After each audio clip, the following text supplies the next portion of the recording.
body of mass 1 kg initially at rest explodes and breaks into three fragments of masses in the ratio 1:1:3.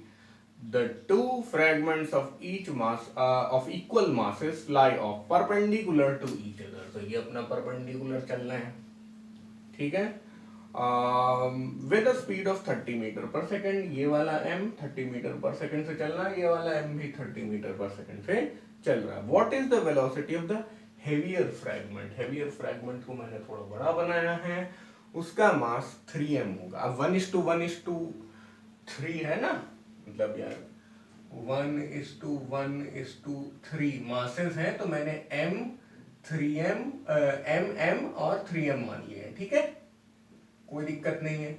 आप करना चाहें तो ये कर सकते हैं m+m+3m is equal to 1 kg, क्योंकि शुरू में दिया हुआ है टोटल मास, पहले शुरू में 1 kg था उसका.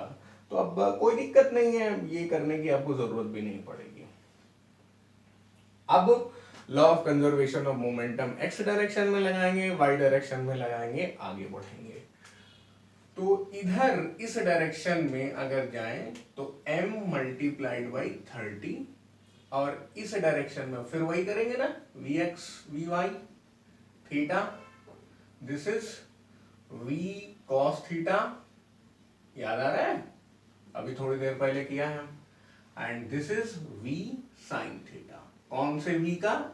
इस लाल वाले v का. तो v cos थीटा से चल रहा है कौन सा? 3m. m मल्टीप्लाइड बाई 30 जो है वो इसका मोमेंटम है, और 3m multiplied by v cos theta वो किसका मोमेंटम होगा? इसका होगा. माइनस साइन क्यों लिया गया? क्योंकि भाई ये दोनों एक दूसरे को बैलेंस कर रहे हैं, है ना. v खुद ही नेगेटिव डायरेक्शन में, तो ये नेगेटिव ले लिया. अच्छा, उसी तरह m मल्टीप्लाइड बाई 30 कौन सा? ये वाला. इसको बैलेंस कौन सा कंपोनेंट कर रहा है? ये वाला. Minus 3m multiplied by v sine theta is equal to 0. mm cut गया यहां से, है ना. तो यहां से कितना आ गया? 3v cos थीटा, या 30 is equal to 3v cos theta. यहां से भी यही आ गया, 30 is equal to 3v cos theta. सब इक्वल टाइप का मामला आ रहा है. तो v cos theta is equal to 10 लिखने में कोई बुराई नहीं है. v sin थीटा को, यार ये sin थीटा है, v sin थीटा को भी 10 लिखने में कोई बुराई नहीं है. सही चल रहे हैं हम लोग. मैं अभी बिना वेक्टर वाले मेथड से कर रहा हूं, फिर इसी को मैं वेक्टर वाले मेथड से कर लूंगा. ये रिवीजन बहुत जरूरी था. इसके पहले वाले क्वेश्चन को अगर आपने पढ़ा है तो अब इस वाले को आप अपने आप करने की कोशिश करिए दोनों मेथड से. अब दोनों को स्क्वायर और ऐड कर देंगे तो v square cos square theta plus sine square theta is equal to 10 square plus 10 square हो जाएगा, ये 1 हो जाएगा पूरा ट्रिग्नोमेट्री से. तो v square is equal to 2 times 10 square. v is equal to 10√2 metre पर सेकेंड. आपकी बुक इसे बोल रही है 1.414 डाल के 14.14 मीटर पर सेकेंड. थोड़ा राउंड ऑफ कर लिया तो 14.144 को 14.1 लिख दिया. मैग्नीट्यूड का काम हम लोगों ने निपटा दिया. अब डायरेक्शन की चिंता करेंगे. v sin theta v cos theta एक दूसरे से डिवाइड हो जाएंगे, है ना. सारा खेला जो है वो इन्हीं दो इक्वेशंस पे है. कौन कौन सी इक्वेशन?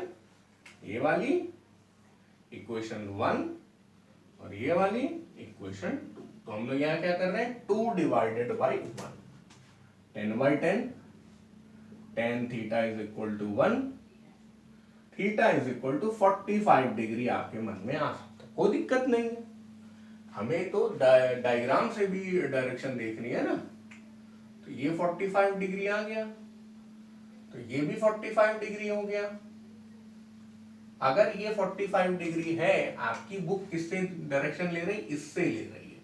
90 प्लस 45 कितना हो गया 135। तो वही बोल रही है at an angle 135 degree related to second fragment. ठीक है,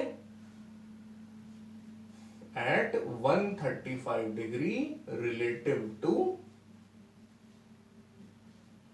सेकेंड फ्रैगमेंट। सीख गए हम लोग।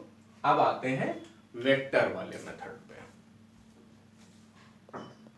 तो आपने देखा होगा कि 1 kg की तो कुछ ज्यादा जरूरत ही नहीं पड़ी, m और m से ही कैंसिल हो गया सब कुछ। फिर से हमारा जो पहली वाली फ्रेगमेंट है वो 30 मीटर पर सेकेंड से x डायरेक्शन में जा रही है, यानी आई कैप में जा रही है। तो m उसका मास है और वेलोसिटी उसका है 30 आई कैप।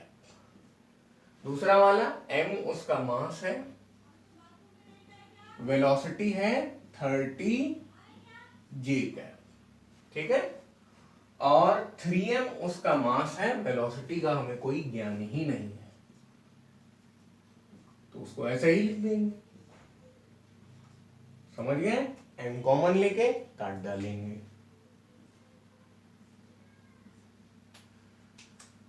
तो 30 i cap plus 30 j cap is equal to 3 times v।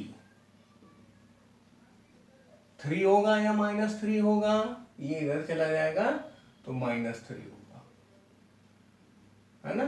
v जो है वेक्टर v है, -3 डिवाइड होगा तो -10 आई कैप -10 जे कैप।